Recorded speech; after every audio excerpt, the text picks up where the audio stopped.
I'd never really seen Nikola Jokic look this annoyed before, but it's also the first time he's ever faced a defense this good. And the Thunder have been the best defense he's ever faced, just in terms of net rating and then the product that's on the court. I think Ant also has to turn into an ultimate facilitator. The Mm. fact that he's been passing at a much better level this playoffs kind of speaks to that already. But I think he's gonna see two bodies. He's not gonna be able to dribble the ball up the court whenever he wants. I think a lot of the teams that he's faced, being the Lakers and the Warriors in this playoffs, they haven't bothered him that much. I'm gonna be Mhm. honest. We haven't picked him up full court. He's been able to do whatever he wants. So I'm gonna see how he reacts whenever he's coming off a screen and he sees a J Dub and a Chet. Unbiased opinion, which series is better?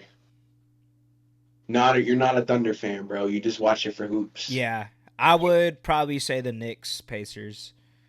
Exactly why I brought it up. So Yeah. I think Jalen Brunson, Halliburton. This shit is gonna be 7 games. New York is turned. Like the reason I'm bringing the energy is because, bro, I'm not gonna forget about y'all. I know y'all are playing. So what's going on, everybody? It's your boys over here at Three Man Weave. I'm your lovely co-host CD in the building with CJ. We coming at you guys live on a Monday, May 19th, and obviously I'm gonna let you take it away, bro. Say what you gotta say. Let's go. Thunder are in the Western Thunder Conference up. finals for the first time since 2016, bro. 16? It's Yeah. almost been a decade, man, and my team is finally back in the Western Conference Finals. I am gassed. I'm excited to talk about it with you, ZD. Obviously, we were Yeah. chopping up prior to us getting here, but just Unbelievable. ready to talk about it. Kind of, my thoughts throughout the game, and just ready to go into this preview as well with the Minnesota Timberwolves. But I'm doing great, bro. How are you doing?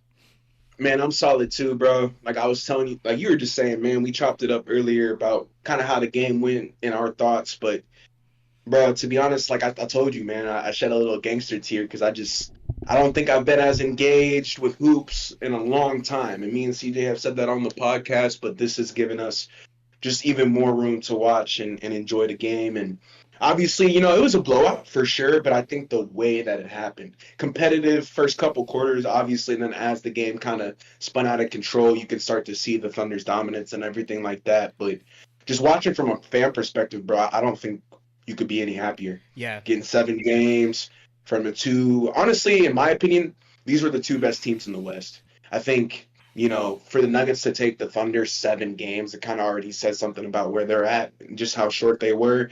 They were very close to beating them, but they weren't able to do so. And I think the Thunder are going to the NBA Finals. So, um, man, bro, I don't know. I don't know, bro. We've been waiting all season for this moment, dog, and here we are at 6:30. Like I said, May 19th on a Monday, brothers. But let's get right into it, man.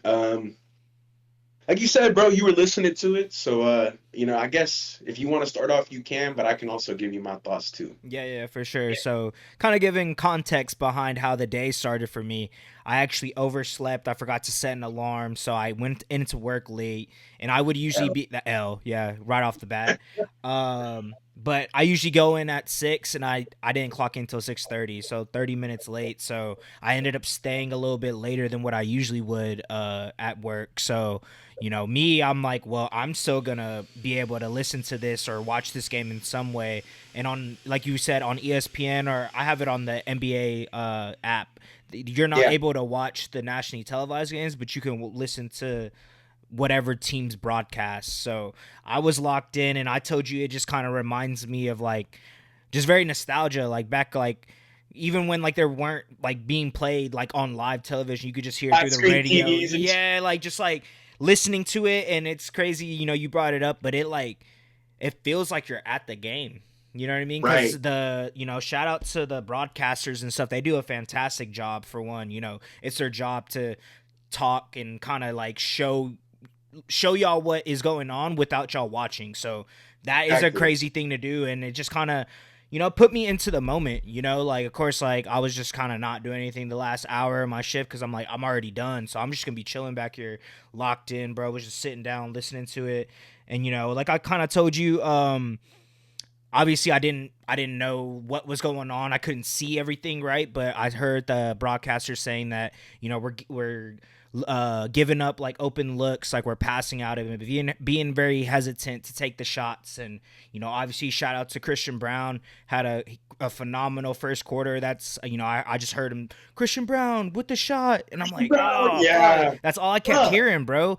And first and foremost, I should have said it earlier. Shout out to Aaron Gordon, bro. Obviously he had that grade 2 left hamstring injury, and he ends up coming out, and not.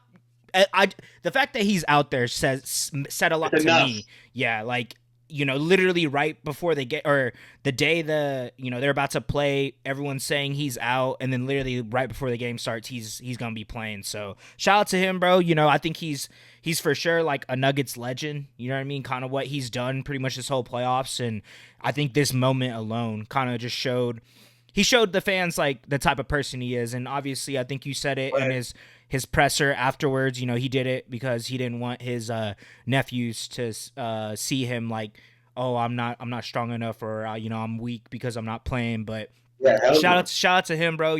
Obviously he wasn't able to do what he had been doing throughout the whole playoffs, but he has that hamstring injury, and I'm surprised he was able to get on the court, to be honest. But yeah, no, man, it was, like I said, I didn't start watching it until the second half, but I can tell you from, I think we were down 21-10 in the first quarter, and then we kind of started to bring it back and started Uh, going on a little run going into the second quarter. I think the thing that I was hearing a lot was we were just getting steals. So I think we're doing something that I feel like in this series, not that we shied away from. Just think it was kind of understanding like how you can be aggressive in certain moments, not trying to foul him, but obviously trying to make it tougher for Jokic or tougher for Jamal Murray to be able to just dribble. You know what I mean? Like you were saying, we're picking up 90 feet, all the way from them inbounding it. We're pressing them, you know what I mean? So I think that's, like I said, that's something throughout the whole season we were known for. We were known for getting a lot of turnovers, getting buckets off of those turnovers, and I think that was a great example of this game. Obviously Nuggets had been playing us fantastic. It went to game 7 for a reason. You know what I mean? It was no fluke. It was, like you said, this was, I think these two teams were the best teams in the West. no And doubt. I think that like I said, that first kind of wrapping up the first half, it was great to hear that we were able to do that, because I feel like I said, that was something, it kind of like stopped this series. It felt like we weren't able to force as many turnovers and disrupt the Yeah, passing lanes and stuff. So hearing that going into the half, and kind of getting excited now, I'm like, okay, it's still a close game, so we'll see. And then pretty much the third quarter, bro, just blitzed them, kept going with what was successful at that end of that second quarter, committing a lot of turnovers, knocking the ball out of Jokic's hands when he puts it behind his head, or even brings it down low, you know what I mean, like plays like that. And then just being able to get fast break points, bro. I feel like I think the Nuggets actually led this year in fast break points, but great point. Yeah, yeah, and like when they're a when very they're good transition team. whenever they're getting going, it's hard to stop them. But we weren't even allowing them to get in their sets. So I think that's just more credit to the defense. Everyone stepped up. Alex Caruso, I would say, is probably really the X factor for this whole series. But we had, like you said, Case and Wallace and Lou Dort doing their thing. So we have a little, a tandem of great perimeter defenders But that it's gonna be hard for Jamal Murray or whoever, Christian Brown, to get it going, even Jokic at times. So, was really proud of that. And, like you said, it was a 32-point win. So, I mean, pretty much from that third quarter on, it was, they ended up taking out their starters with 9 minutes left into the 9 minutes left in the third quarter. And, I told you, I texted Cam as well in our group chat. I was like, dang, they're already throwing in the white flag. And, I thought of it as kind of like a, that y'all still got a shot, but like the way you said it to me, it like kind of opened up my eyes, and I understand what you're saying. It's like, it was a sign of respect. Y'all just, we don't have any answers for what the defenses y'all are throwing at us, or even you're being able to score so many points off of a break. It's hard for us to keep up with that when, obviously injuries, but, everyone has these injuries. So I don't want, people yeah, it's to not use that really. as a Yeah, reason, because they're still out there. So you know what I mean? If you're out there, I expect you to be able to contribute to winning yeah. basketball at least. But yeah, no, man, it was great to see. I think this was this was like a perfect capping off the moment. I was talking to Zach because I think Shea, he had a bet on Shea, and I think it was like 31.5 points. And I think Shea had, Sure. I think he had 21 or something going into half. And I was like, I'm not gonna lie, bro. Like, I think they're gonna be out there as long as they need to be, and I think he's gonna get to it. Like, I think Yeah. he's gonna make a statement. You know what I mean? I feel like obviously beating the Nuggets alone is a statement, right? But beating the Nuggets and then Shea also dropping 35, I think that kind of was the bow on top of the present. You know, I think that was kind of like his closing statement of like, this is why I'm the MVP of this league, and this is, I have a good team, but I'm also the main reason why this team is so successful and how we play. It's, we're young, we're youthful, we're gonna play aggressive, we're gonna cause turnovers, and we're gonna get running. So it's gonna be hard to stop a team like that. But I told him that I was like, bro, like honestly, I think that shit's gonna hit, bro, because I think he's gonna get to it. He's gonna make a point. You know what I mean? And that's exactly what happened. Sure He got that enough. he got that huge and one.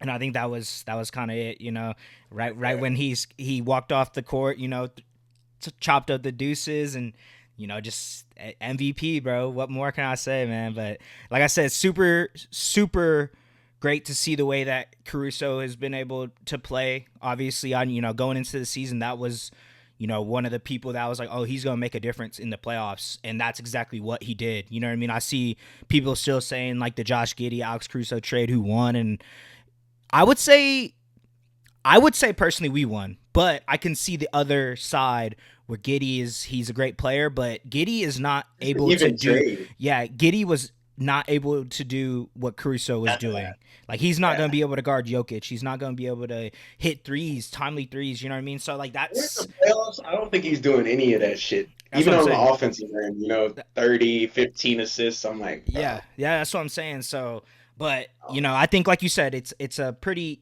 even trade for what the teams needed, and that's exactly what we needed. I feel like that's something. We brought it up last game as well. That 2-3 zone. I think we just finally found out a way to crack it without having to hit our shots. It's the backdoor lobs, the backdoor cuts, like especially when you have Aaron Gordon on one leg essentially out there. You get him to draw him a little bit to that middle, they're gonna just toss it above him because he's not easy. gonna be able to. So I think it was great being able to see that because obviously whenever we get to it, I brought it up to you if Minnesota is gonna run that, and that's something that I think obviously we've seen it a lot this series, and I think we'll probably get thrown at certain times, but we'll probably know how to go about cracking it. But yeah, no, to kind of wrap up my thoughts for this game, bros. Like I told the boys whenever they pulled up, I think OKC won that game. I think it was game five, and I was like, yeah, man, like I just hope if we lose game six, which we ended up losing, I was like, man, I hope game seven, I just hope we blow these dudes out, bro. Because this series took years off of my Okay. life, bro. I'm not gonna lie to you. Like I was so stressed, and when you have a Nuggets are player, fucking good, huh? yeah, yeah, bro. It like I told you, like I what I said about loving close games and shit, it like kind of bit me in my ass, and I'm like, fuck, bro. Now all this whole series has been nothing but close games, You but got a Thunder win. Yeah, I you got did, a Thunder I win. did, I did, I did. But yeah, no, bro. It's like I said, not really much else to say. There wasn't a lot to go over, but obviously shout Yeah, out to right. Shea, and obviously I didn't even bring him up. I'm surprised I haven't. J Dub, I feel like Oh he he man. he had a game, coming after that game six and even game five. I saw people on Twitter saying that they're trade Jalen Williams. Trade. I'm like, bro, he had two pretty bad games, but like, what is that? That doesn't mean anything. Like, if he That's comes out this fine. game Yeah. seven, like y'all are gonna be praising him next. So I'm never the type of person. Obviously, if he would have had a game seven stinker, then I would have probably been coming at this a little different. But I definitely still would not have said to trade him. You know what I mean? Like he's still a great player. Right. It's just I think everyone likes to overreact, but you know just kind of Oh, seeing what he 100%. was able to do. Shot 10 for 17, dropped 24 points. I think we're definitely going to need that going into this upcoming series. And I think with, kind of like how much our bench was able to play whenever they're needed, I feel like that's going to be a huge contributing factor as to, the winning games in this Yeah, next series. bro. But yeah, I kind of want to see Yeah, your dude. thoughts about it, bro. What do you think Yeah, about that game? man. Like, sheesh, where do I even start? I think this is a game where trust seven, play eight. Mark Dagnall usually plays 9, 10 guys, but the leash was a little bit shorter in this one. It's a game seven. You took it from the jump, but honestly, I was able to watch. And so Christian Brown, like you were saying, first quarter, very, very dangerous. I think the Thunder didn't expect that. I think it took them a second to kind of get into this game. It seemed like there was some nerves. I don't know if you saw what Shea said after the game. He said he was nervous, but he used that to his advantage. I could see that early on. In the first couple minutes, they were pretty stagnant. And it's funny because the Nuggets were not. They've been here 7, 8 times, like I told you. A lot of their guys have played in a game seven before, so they were just already used to that kind of hostile atmosphere, bro. They were running with a lot of continuity. I think they were leading by like 4 points at the end of the first quarter, and then that second quarter, bro, that's when it started to really change. And it was on the defensive end. I think for me, when the most glaring stat in this game, whenever I saw it at the end, was points off turnovers. I think the Thunder had like 32. It was the spread of the game. So, however many turnovers the Nuggets had, I think it was like 16 or 17 turnovers. Mm-hmm. The amount of points that the Thunder were able to generate from those turnovers was why they lost. But in the second quarter, it just started to seem like, the Nuggets were competing. It was a 1 point game. It was like 39-40. And then after that, there was like two straight possessions where they turned the ball over, trying to bring the ball up the court. And I think you already alluded to this, but the Thunder have done this for 82 games plus the 4 and then 7, so plus 11, which is 93. They've done this for 93 games, picking up 90 feet, full court pressure. Everybody's in the passing lanes. You brought this up, but the way that Caruso was guarding Jokic, I think he looked extremely bothered. I'd never really seen Nikola Jokic look this annoyed before, but it's also the first time he's ever faced a defense this good. I think the Thunder have been the best defense he's ever faced, just in terms of net rating and then the product that's on the court. Case and Wallace, Alex Caruso, Shea, J-Dub, getting their hands on every single ball, picking in the passing lane. Like you're saying, bro, Michael Porter Jr. and Aaron Gordon out there on one leg with one arm. Mm-hmm. So the Nuggets are already playing 6 or 7 deep, and when two of their main guys are not fully healthy, you could clearly see that. Like you said, going into that second half, bro, that's where everything really shifted, dude. Like, I think the Thunder fans really felt it in the blood. Like, we gotta sniff this one out and then step on their throat. The Nuggets were able to cut it to, I think, from a 19 to a 15-point lead. And then after that, bro, the Thunder had back-to-back steals with Caruso and J-Dub. And I know you remember this. Caruso had this dime behind the back to Shea, and then Yep. Shea put that hood down. That for me was like very telling of kind of how the season went. Somebody has a wide open layup or a dunk and decides to drop it off when they're the one Mm-hmm. who got the steal, did all the work for it, and they give it to somebody who's putting up 35 points a game. And who's the MVP? Like, Shea doesn't need a bucket. Caruso needs a bucket. But the fact that Alex Caruso is giving up an open dunk just to have his boy dunk that, like, to me, that was the signal of the game right there. And when Strother went out there too, I think it said a lot about where Adelman was thinking, bro. I Yep. seen Julian Strother come in the second quarter. He played the rest of the game out. And shout out to him because I think he deserves more playing time. The 100%. Nuggets definitely, in my opinion, some of their exit interviews, the one with Adelman, he was bringing up that at times he was reluctant to go to guys on their bench, and that can't happen. I Mm-mm. think with the Thunder, every single guy was locked in. Lou Dort, Chet, Jade, like everybody who played last night, Aaron Wiggins, everybody was in full force, bro. They were playing Thunder basketball, and to me, just the separating factor was the turnovers, bro, and just I don't think the Nuggets could really get it going offensively. I think Jokic was the main one who was doing something, and he only ended up finishing with like 20 points. They had no bench scoring. Again, Russell Westbrook hit a pair of threes, but I think that was it. They just didn't have the guys out there, bro. And I think, like you're saying, man, the Thunder have done this all year. It's not like something I'm really surprised about, but I am surprised about the way that they won Game 7. I don't think I've ever seen a Game 7 that lopsided really since I don't know if you remember, but Dallas and Suns, Luka Doncic, Game Mm. 7, just like Yep. pissing on them. I think since then I hadn't really seen a Game 7 where people look shell shocked. They didn't really know what to do. They're emptying their bench with 9 minutes left, but the Thunder just outplayed the Nuggets, bro, and they outplayed the Nuggets in every single facet of the game in Game 7. And I think like you said, it was a sign of respect to empty out your bench and kind of acknowledge that you'd been beat, bro, at your own game. I think the Nuggets were just missing some more depth pieces. You know, I noticed in the extra interview kind of closing this game out, man. Like Shea had he threw up the pieces and then kind of everybody, they just played the game out normally, bro. And when the buzzer sounded, you know, there was respect at the end. I saw Shea and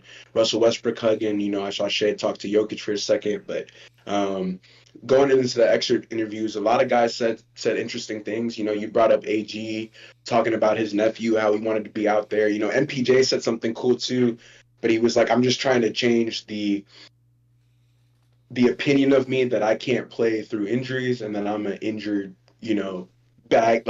I'm damaged goods. Mm. Like I'm not somebody who can go out there and play 81 games, 70 games. I think he had a great season as well. You know, Jokic spoke about it too, about how he was ready for the beers, bro. And he got asked a really good question though, and the reporter asked like, so what if you guys won the series? Do you think you could have won the NBA Finals? And I mean, he answered with a really good answer. You know, the Thunder are a better team than us. That's why they won. I don't really play in the what if scenario, but clearly we weren't able to be better than a team who beat us. So, no, I don't think we would have won the NBA Finals. And I love that answer, bro. I think, you know, to understand that you brought this up, but those are the two best teams, I think, in the NBA. I don't know if, you know, I think the Western Conference is the dominant, the stronger conference that we have in the NBA, and those were the two best teams in the West in the playoffs. Um, Warriors obviously getting hurt, Lakers not really showing up, all these other teams. But this matchup, bro, was just one for the storybooks. I'm gonna remember for the rest of my life. And I think Shea won the MVP last night, bro. I think for people who were ever questioning, see the MVP of the NBA and Nikola Jokic is gonna nah, man. Like I think that, like you said, it was a perfect way to kind of wrap it all up. And J-Dub had an extremely good game. You know, like you brought this up, but the 24 points was huge. You know, if you're not getting that from J-Dub, you're not going to have the 30-point lead like you guys had. So, I mean, we said it on the last podcast, but if he's able to play like the all-star caliber player that he is, then the Thunder will be fine. I think Chet has been awesome all season, awesome in the playoffs. You know, he was hurt at the latter end of the year, but he's come in and played like he hasn't missed a step. For me, it's really been Caruso, bro. I think everybody else I was kind of like expecting what I've been getting, but Caruso to have 4 or 5 steals, you know, he's averaging like 2 or 3 steals in the playoffs right now per game.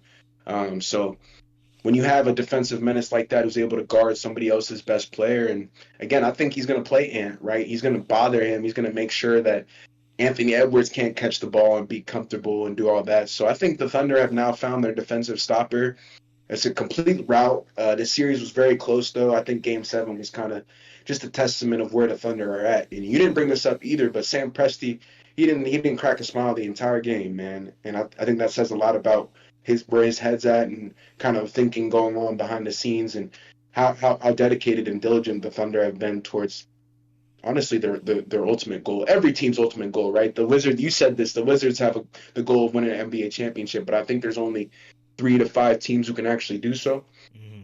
The Thunder have executed their plan perfectly, bro. And I think going forward, you know, they're the team to beat. I think, you know, the T-Wolves are going to struggle. You know, we'll get into that in a second, but I don't know if they have the bodies to really outlast the Thunder. The Nuggets didn't have the bodies to outlast the Thunder.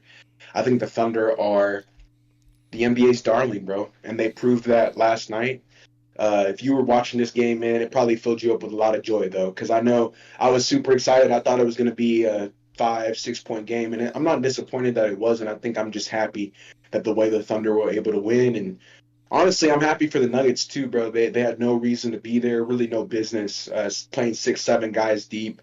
To take the Thunder to 7 games and have an opportunity to move on, I think speaks a lot about where they are at too. So this is the best series of the playoffs so far, no doubt. Mm-hmm. It's sad to see it go away. But we got a new one coming up right now, man. I think Nickeil Alexander-Walker, Shea are cousins, their family. We got Anthony Edwards, a young gun, trying to make it to the top of the mountain. Shea's obviously a young gun trying to make it to the top of the mountain. So I'm excited to go into that, man. I think the Timberwolves are uh, they got an uphill battle, Mm-hmm. and they're looking at a mountain that seems insurmountable. But I think when you have Julius Randle playing this way, bro, and you have all the depth pieces that they have, Jay McDaniels, DiVincenzo, Gobert, They can play a lot of different styles of basketball, and I didn't even think about that before. But the Timberwolves can run and gun, they can guard, they can slow the pace down, they can shoot threes. So I think this is a perfect opponent for the Thunder. I think it's going to be, if you want to talk about the rest and kind of what Aaron Gordon had brought up, but 1 day, 2 days, and then they're back on in action. So Timberwolves could take game one, I think, due to fatigue and just you said it, the zone. They've been watching Coach Adelman for 7 games, just like we have, and I think Chris Finch is not going to shy away from running a 2-3 or running a 1-3-1, because he has certain guys out there that can handle those assignments. So, what are you thinking about the series, bro? With the Timberwolves, that is, and kind of your background thoughts before I go into detail about mine. Yeah, bro. It's obviously this is another division rival, so it's crazy. Back to back With the season opponent. series, Hey man, season series yeah, is 2-2 as well. Like I know they played us really well that game going in the day before the All-Star break. So they played us really. I think that was the game we were beating them by like 25 or something. They end up coming back and winning. But like you said, when they have Julius Randle playing like how he has been, and then Ant's gonna do what he does, and everyone else, I think they know their role. I think it's gonna be a really tough series for us. But I think we could still come out with the win, bro. yeah, I think it. no doubt. I think it's the only thing I'm worried about is their bench. Really, if they can keep up with our bench, I think that's really where the games for this series are probably going to be won at. Like you mentioned, they have a great bench. They have Dante DiVincenzo, Naz Reid. They have free throws. Yeah, and I think that's pretty much why Julius Randle has been playing so well. He's been able to create his shots and get fouls. So, but like I'll steal what you had told me earlier because it was a really good point. If Julius Randle is scoring less than 10 points, 8 points, whatever it may be, then that's probably going to be a game that the Thunder are going to win. I think that's Easily win. Yeah, that's a good point. Because he's been doing such a great job to where he's alleviating the pressure from Ant having to do what he's been doing all season. But when you don't have Question for you. Who do you think they're gonna play? I think so I'll answer it first and then you can tell me. I think they're gonna go Conley, Ant, DiVincenzo, Nas, Randall, Gobert, McDaniels. That's 7. Who's their 8th? That's a good question. Have they been playing 8? Sometimes. Or is it Nickeil Alexander? It's Nickeil. Yeah, Nickeil. Sorry. Yeah. Sorry, I forgot one. So that's the 8. Yeah. Right? Yeah. You would agree that like that's who they're gonna play against the Thunder with. Yeah. So if we take those guys, right, and then we look at the Thunder, I think you brought this point up right now with Julius Randle, but let's say you do subtract him, right? Let's say he has 5 points. I don't know, now that you brought this up, that the Timberwolves have the scoring around their depth pieces. Like, I don't think McDaniels is going to get 30 against the Thunder, right? Whereas, like, I think Cason Wallace could score 15, 20 points against the Timberwolves if he hits 4 threes, gets a couple steals. I think it also depends on like home court too. I think the Thunder should win every game at home in this series. Yeah, the Timberwolves haven't struggled on the road, but I don't know if they're going to win a ton of games in where the Thunder play. So in Chesapeake, so I don't know. We'll see. But my initial thoughts, bro, it's going to start with the coaching. So Dagnall and Chris Finch have done a really good job this entire playoffs. I would say they've actually, in my opinion, those are the 2 best coaches we still have. Just with the roster at construction, and then obviously Chris Finch really, in my opinion, I don't know how they're here. I think they got kind of lucky with the Warriors injury, but neither here nor there. He's been able to do extremely good job of coaching those guys up and understanding what to do in a situation with a team like the Thunder. If you go back and you look at the regular season wins, bro, they've beaten the Thunder with defense and then hitting threes.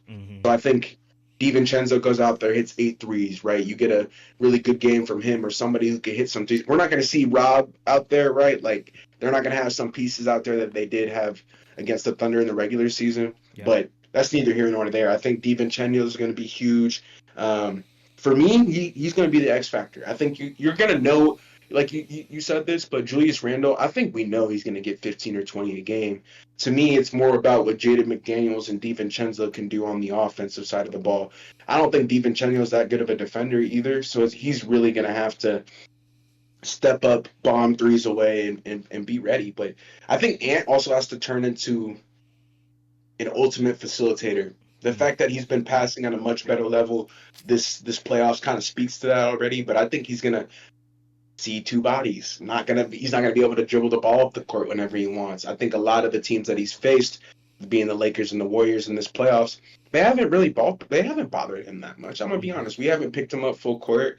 He's been able to do whatever he wants. So I'm gonna see how he reacts whenever he's coming off a screen and he sees a J-Dub and a Chet, trapping, blitzing the screen, or Caruso picking up 90 feet. Like, we'll see how annoyed he gets, because I think he has the opportunity to get a lot of texts in this series, because if his head's not on right, he's going to be talking to the refs, and he says a lot more demonstrative things towards the refs than like Jokic does. Jokic just complains, but Ant says like crazy shit, bro. Yeah. So I think he's got to be careful a little bit. He's also on I think you get 7 technicals. I think he has 4 in the playoffs. I think 7 is you get suspended. Mm-hmm.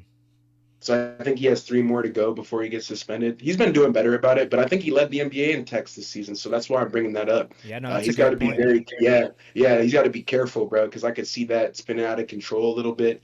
On the Thunder side, bro, I think Chet, he's got to outplay Randall, bro. He's just got to outplay him and make him a 0. You got to make it extremely hard for Julius Randle to feel good, because if he's cooking, Julius Randle can hit threes at 40% and then get to whatever spot he wants. He's great in the mid-range, great in the post area, and, of course, one of the better finishers that we have in the game.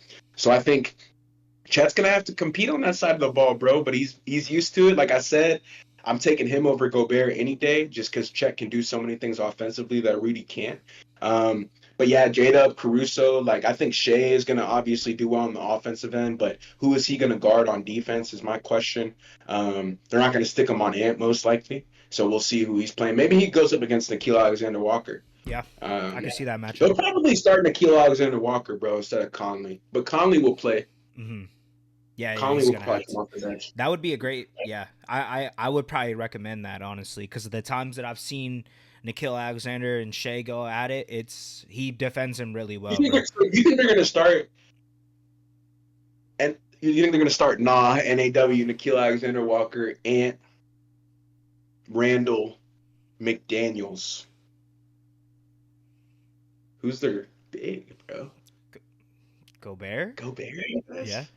Or Nas, bro. You can't really start Nas because Nas don't really like starting. Yeah, they're probably gonna start Gobert. Honestly, because since we're gonna be running double big, I think they're gonna try to combat that. And then iHeart's probably not gonna have those easy floater looks. Oh, I forgot about iHeart. I haven't even said he had a pretty good game 7 as well, man. Yeah, we didn't talk about him, but I don't think he's ever been in one. That's why I bring him up. Mm-hmm. So that was his first game 7. Hell of a performance, especially on the defensive end on rebounding. But he's gonna be interesting too, bro. If the Timberwolves can't lock him down, I don't know. Like, you said 6. You said 6? I said 6 what? Thunder and 6? Oh, Thunder and 6. Yeah, sorry. All right. What do you think? The only reason it would go 7 is if the Timberwolves can steal game 1 and then get another game on the road. Mm. So they have to win this game. Or is it tomorrow? Tomorrow, yeah. Yeah, what time? The late window, right? 7:30, I think. Yeah, so if they can steal that game, I think tomorrow's game, if Anthony Edwards and Randall can get you 25 apiece, and if you're able to get 15 to 20 plus from a bench player, you're going to look at a close game. I think you guys are going to see that spread get shortened quickly. So don't be afraid of the Timberwolves here. If you're a Timberwolves fan, definitely have full faith in your team, bro. They are the second best team in the West, in my opinion, bro. They made it to the Western Conference Finals again this season, and they're playing the best team in the NBA. We'll see how that goes for them, but I think this is a great challenge, bro, and I'm excited to see how this series really plays out. Yeah, bro. It's written, man. It was written. This is a perfect situation for both teams, especially for Ant. Everyone, now I'm pretty sure the way I look at him is probably going to change throughout this series because he's that type of player, but regardless of the outcome, I know he's great, and I know that this is going to be a test for him. And if whatever ends up happening, if he's able to get it done, then I know that's going to be another thing on his resume. But we'll see, man. I know it's Olympian, he's a what? a lot of things. He's Olympian. Oh yeah, He's making his way. I mean, I'm gonna be real. I think Shea has waited longer. yeah, I think that's why part of winning is waiting. Is to like just try to shift it so people can understand. To win, you just have to wait, and you have to be willing to lose. So all those dudes, like Shea, has lost a lot of times, bro.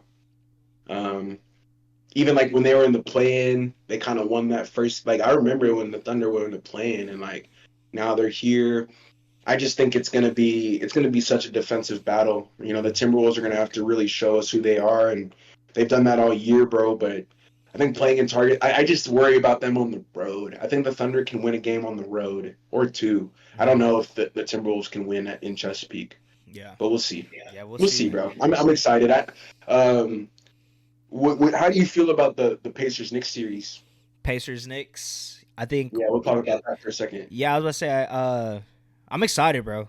Honestly, I feel like Me this is too. what this is one of the better Eastern Conference rivalries that kind of gets swept underneath the rug a little bit just because of the big dogs. You know what I mean? But these teams have a lot of history, and I feel like I think they played last year in the playoffs as well. I think the Yeah, Pacers it's not ended the up Eastern Conference. Yeah, second round, I think. second round. Yeah, yeah. But Pacers were Question, able, was up. unbiased opinion. Which series is better? You're not a Thunder fan, bro. You just watch it for hoops. Yeah, I would probably say the Knicks Pacers. Exactly why I brought it up. So Yeah. I think Jalen Brunson, Halliburton. This shit is gonna be 7 games. New York is turned. Like the reason I'm bringing the energy is because, bro, I'm not gonna forget about y'all. I know y'all are playing. So, yeah, I think the Knicks' keys to success look like keeping up with the Pacers offense, continuing to guard at an extremely high level. We didn't bring this up on the last pod, but like their defense last game and game six, unreal. Yeah. Obviously, Jason Tatum wasn't there. They didn't have Chris Porzingis at full health, but unreal. Their rotations look great. OG and McCall Bridges are able to lock down anybody. Like their defense is really, in their depth, honestly, is what's been able to like translate to winning so many games. Like I'm saying though, if they can't keep pace with the Pacers, bro, like the Pacers run and gun, like they're gonna get into their sets. They're not a team that struggles to get up and down the court. So whenever they do want to run set offense, Halliburton's gonna be able to slow that down, control the game.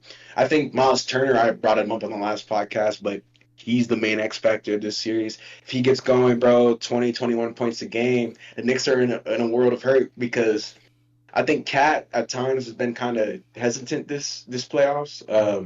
We've had some great Cat games and some iffy ones, and I think he's gonna be in for a battle, bro. Another Jalen Duren type, different style player, but just somebody who can give you fits if you're not focused on the task at hand. And I think the Knicks are in a better position to win this series just based off of their depth and the types of defenders they've been able to add. I think the reason why they weren't able to win that Indiana series last year was actually because they didn't have OG or McCall Bridges to slow down Siakam, switch on to Nemhard, switch on to Mathurin, and I think that's been cleaned up now. And I think Jalen Brunson's a better player than he was last season, which is crazy to say, but he's continuing to improve. And I think that's a recipe for success. I think it's success in 7 games, but the Pacers, for me, have defensive questions that the Knicks don't have, which is why I think it's going to be tougher for them to win this series. I think they've shown us a lot. The way they've played in clutch time, Tyrese Halliburton's been awesome. Andrew Nemhard's been awesome.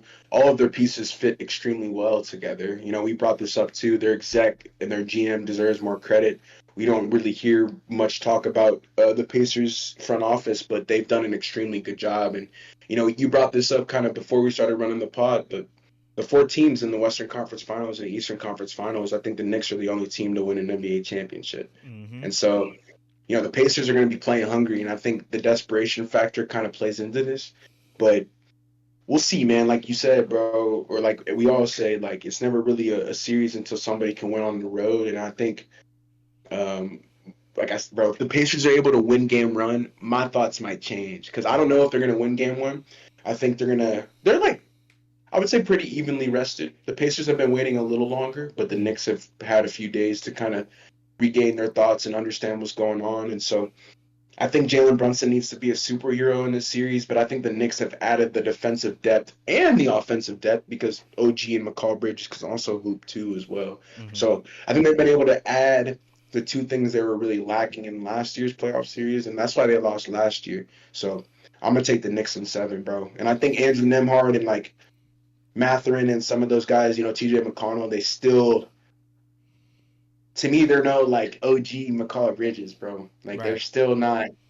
They'll get to it, but like I'm definitely taking the Knicks depth every time. So, how do you feel about the Pacers year, bro? I'm sure you're not really surprised, but they've been awesome for the Yeah. last 4 months. Yeah, no, yeah, it's been, we've been talking about them a decent amount, and I'm glad we did because now they're in the Eastern Conference Finals. But All right. I think we've been saying just pretty much all year, just they're one of the better offenses, and whenever they get it going, it's hard to stop them. Even with their questions on the defensive side, I feel like they've done a great job. But my main thing kind of got, because I also have the Knicks in 7 as well, sir.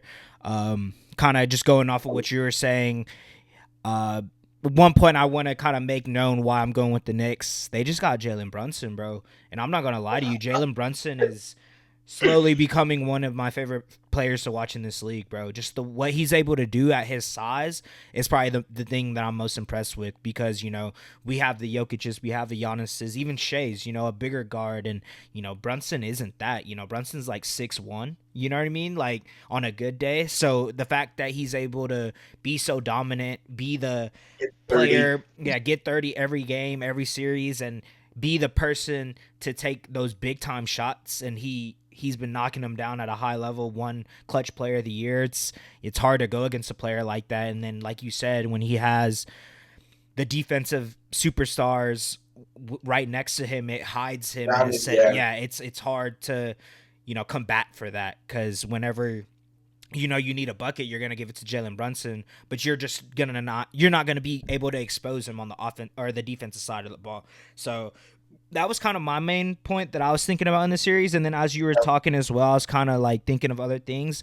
One thing that I would say about the Pacers, they've been firing on all cylinders for, like you said, for the past 4 months.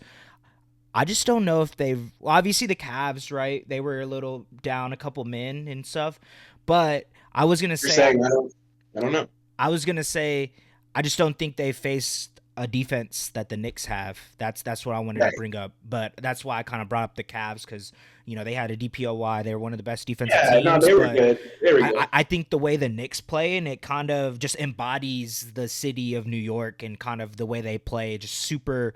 I've been saying it all year. They're gonna be diving for balls. They're gonna be getting hit with elbows. We saw Josh Hart. Like they're Oh gritty, yeah, and I think it's gonna be a series for the Pacers. Like it's like a perfect matchup, and that's why I said I think this matchup, being an unbiased fan, obviously Thunder all the way, but I think this is probably gonna be a better series just off of the play styles. You know what I mean? Like it's gonna be we're gonna have Mike Green and Reggie Miller on the call.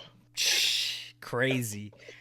But yeah, no, it's dope to see, bro. You know what I mean? Because if you would have told me, both of our teams that we thought were gonna make it to the Eastern Conference Finals did not. So I think that kind of goes to show, the talent and the team's just firing on all cylinders at the right time, and they're coming winning games. And I would have not have guessed that the Knicks and Pacers would have been in the Eastern Conference And the Finals. Celtics are gone. Gone. But Wow. yeah, Yeah. no, that was my main points. Like I said, just I don't. I think the Knicks are going to be able to slow down the Pacers enough, and if it gets into a Yeah. close game, I'm taking Jalen Brunson in those moments. I Same. think he's proven Without a to doubt. me that I would be stupid to not to, Right. honestly. So Right. I think that's All kind right, of bro. where I'm sticking with the series. I think Yeah, no more previews from us. That was it. CJ already said that too. So there you go. That's the official one right there. Knicks in 7 yes, sir. for sure. All right, brother. Well, you got anything else to say about your boys, man? Thunder up, baby. Let's fucking Yeah, go, thunder out, man. It right? just makes me Yeesh. feel like a little kid, bro. I texted you that, last time they made it was 9 years ago. So I was 19, bro. So you know what I mean? Yeah. It just kind of brings me back to when I was a little kid, just like super locked in with the NBA. And now the fact, 9 years later, and then obviously we've been shooting the pod for like 2-3 years. So getting back into the sport, seeing where my team was at, and being able to see them potentially being able to go to the NBA Finals is just like a surreal moment. I feel like this is what I've been telling you all season, bro. I mean, everyone could look through all the podcasts and see this is what I've been saying. Just the Thunder have to prove it to me in the playoffs, and we actually have a chance of lifting that Larry O'Brien, bro. So Hey, bro, I'm you I'm gotta promise super. me. You gotta promise me. So Three Man is gonna run until you have a kid. If it's the son, you putting him in that Thunder jersey. Oh, 100%, bro. You already know. Like we gonna be on Thunder jersey at the womb, bro. You gotta Facts. promise me. I promise you, bro. All right. Same. I got you for the Lakers too. Except my team's not as good, bro. So I've been cheering for the Thunder for people. You can scroll back and watch the other pods too, man. I told you guys, like I think the Lakers completely outperformed any expectations I had, completely made me rethink. Because I came on there and I said, bro, I was like, wow, like I don't know, because you had asked that question 4 or 5 months ago, like, are you guys a playoff team, whatever. Solid playoff team, bro. But the reason I'm bringing them up is I've now transitioned to being a Thunder fan, so I'm extremely excited, obviously, to support your team on their journey, and seeing them win the other night was just unbelievable. And like you were just talking about, Jalen Brunson, we got Tyrese Halliburton, and the Knicks versus Pacers, bro. Another barn burner series. Like you couldn't ask for much better, bro. Yeah. You really couldn't. Best time of the year, bro. Conference For finals, sure, playoff time, playoffs, man. baby. Let's fucking go, man. Let's go, man. For sure. All right, everybody. That's gonna do it for the boys over here at Three Man Weave. Obviously, if you guys liked the episode, leave a like, comment, subscribe. We're gonna catch you guys next time, man. Peace. Peace. Thunder up, baby. Three man, three man, three man. Yeah.